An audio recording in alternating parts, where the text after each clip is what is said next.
Hay que pensar, por ejemplo, que en las escuelas racionalistas que fundaron los anarquistas en Cuba, en Argentina, en España y en otros lugares, se enseñaban problemas como los siguientes, de matemáticas. O sea, dado un obrero que fabrica un sombrero en 1 hora, y dado un patrón que por ese sombrero fabricado por el obrero le paga 1 peso, pero lo vende a 10 pesos, ¿cuánto dinero le robó el patrón al obrero? Esos eran los problemas de matemáticas que se enseñaban. En otras palabras, se trataba de enseñar a pensar, no solo en forma libre.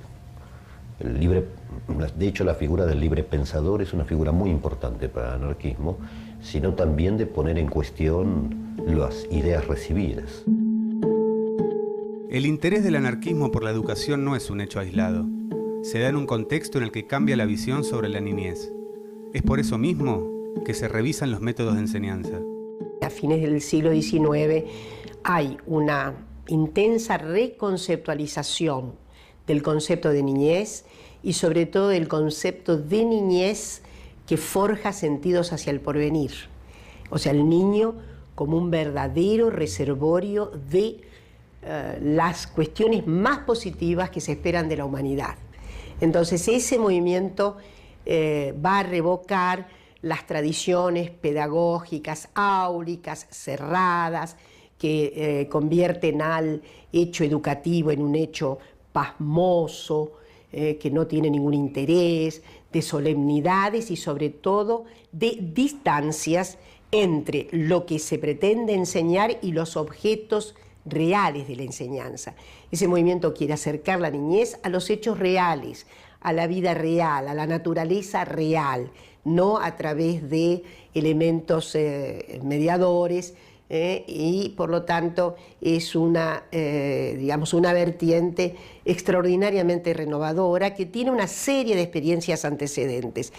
El anarquismo, que va a preconizar la libertad, la expresión más auténtica, las calidades fraternales, va a apoyarse en este movimiento preexistente y lo va a profundizar. Una figura central en el movimiento de las escuelas racionalistas de fines del XIX es obviamente Francisco Ferrer y Guardia.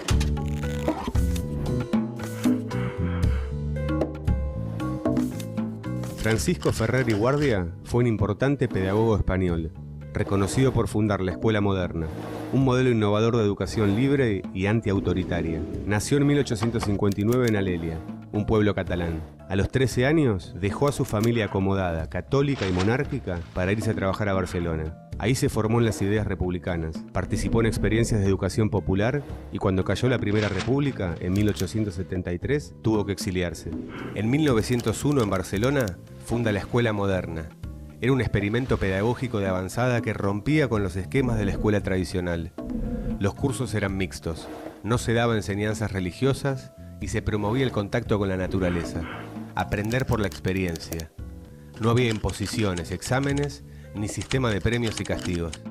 Comenzó con un solo curso de 30 alumnos y en 5 años ya tenía más de 30 escuelas. Su crecimiento molestaba a la iglesia y a los sectores más conservadores.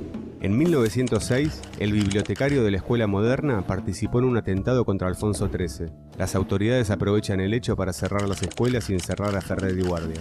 La condena es pena de muerte. El delito, ser anarquista. En 1909 vuelve a Barcelona por cuestiones familiares y resulta detenido, acusado de haber sido uno de los responsables de la rebelión popular conocida como la Semana Trágica. Fue declarado culpable en un proceso sin garantías y lleno de irregularidades. En todo el mundo hubo protestas y movilizaciones por su liberación. El 13 de octubre de 1909 fue fusilado en la prisión del castillo de Montjuic.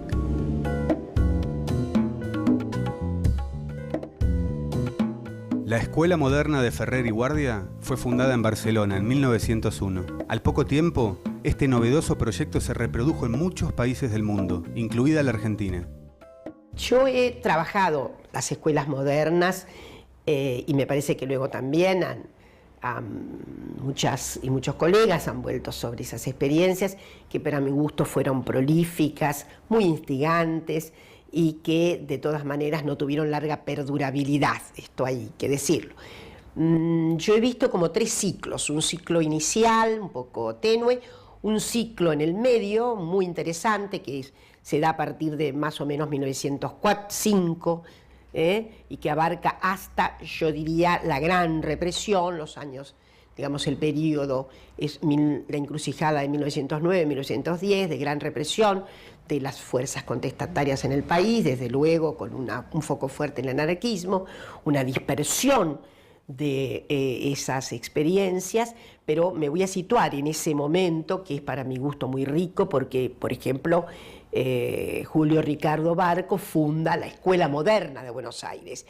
Y ese proyecto fue un proyecto integral, fue un proyecto que tenía unos pedagogos que aparentemente tendían a renovar de manera muy fuerte los contenidos, las formas de la pedagogía, y al mismo tiempo con una gran expresión de una orquesta propia, un coro propio. Los niños iban a la escuela en los horarios que correspondían con sus instrumentos, etcétera. Y esa escuela fue, me parece, la escuela modelo de la Escuela Moderna de Buenos Aires. Julio Ricardo Barcos fue el gran emblemático constructor, propulsor de esas primeras, yo diría, experiencias de educación racionalista en nuestro país.